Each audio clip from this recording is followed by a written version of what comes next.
They say the mountains have their own secrets. Some you'll love, others you'll never want to know. On a cold December night, I found out the hard way. Something in the mountains almost threw me off the cliff. This happened in December 2023. I had some extra vacation days that were about to expire, so I decided to use them all at once and take a trip to Kasol, a hill station in the Himalayas. I'd just gotten my brand new bike, a Himalayan 450 with barely 600 kilometers on the odometer, and couldn't wait to break it in properly. For some utterly stupid reason, I thought traveling at night would be a good idea. Maybe it was to avoid traffic or for the thrill of it, honestly, I don't remember. The first few hours were uneventful, and I was feeling pretty good about my solo adventure.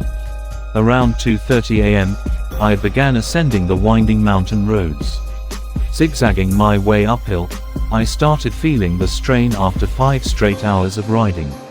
The cold didn't help, and my exhaustion was catching up with me. Then I saw it, a dim electric lamp in the distance. A chai vendor. Relief washed over me as I pulled up. The bend where he had set up shop was steep. I carefully parked my bike uphill in first gear, making sure it wouldn't roll, and went to grab some chai. The vendor, a local guy with a moped, struck up some small talk. He mentioned that he was there so late because army trucks often passed through at night and stopped for tea. And then, everything went to hell. We were in the middle of chatting when he suddenly froze, gesturing for me to shut up. I saw his eyes darting towards his makeshift stove table. He grabbed his phone and wallet, pocketing them in a hurry. At first, I didn't understand what was going on. Then I heard it, a faint sound of people singing, soft, haunting, and coming from above us. Above the towering cliff wall that hugged the road. There's no way anyone could be up there.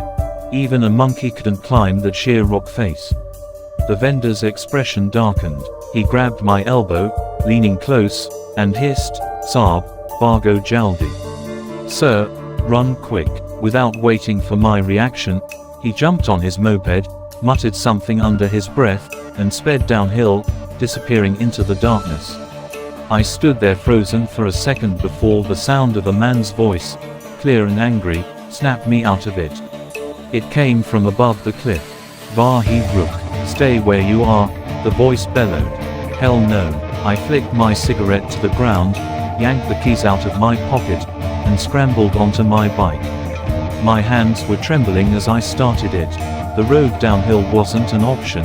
I was boxed in, and turning around a 200 kilograms bike on that narrow road with a steep drop to the left was impossible. The only way out was up. I slammed the throttle and sped uphill, praying my bike wouldn't skid on the curvy, frost-laden roads. The voice started again, screaming curses, and to my horror, it was moving with me, following from the cliff above. I couldn't process how it was keeping up. Was it running? Floating? I didn't care. I just wanted out. The incline steepened, and my speed hovered around 40 kilometers per hour. Any faster and I'd fly off the edge. But whatever it was above me was getting closer. I saw a straight stretch of road up ahead and pushed my bike harder. But as I hit a sharp bend at speed, I overdid it. The abs kicked in, and the bike jolted beneath me.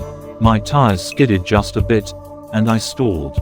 Then I heard it, the sound of loose stones tumbling from the cliff. I looked up, and my blood ran cold.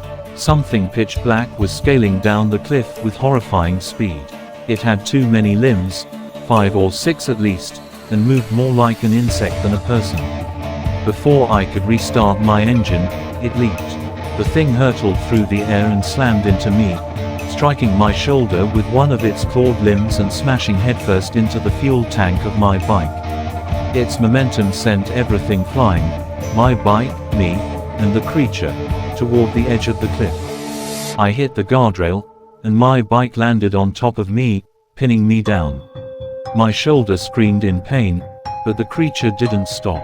It was still falling, straight over the edge of the cliff. The last thing I remember before pure survival instinct kicked in was waiting for the thud. It never came. The silence was more terrifying than the sound of its claws scraping against the road. Somehow, I just knew it was still out there, and worse, it could climb back up. A bright light suddenly illuminated the road. The screech of brakes followed, and an army truck ground to a halt behind me. I've never been so relieved in my life. The soldiers jumped out, shouting, thinking I'd had a normal accident. They pulled my bike off me and checked for injuries. Aside from a nasty dent in my fuel tank and some bruises, I was intact. I followed the truck up the mountain pass and told the soldiers what had happened. To my surprise, they believed me. Apparently, it's a local legend, a Dakan, or a forest witch. These creatures are said to haunt the mountains and kidnap travelers or children from nearby villages. I'd never put much stock in ghost stories before, but now, I don't question anything. When I got home, I looked at my bike. The dent on the fuel tank is still there, a reminder that something very real, and very dangerous, almost got me that night. I still ride, but never in the mountains at night.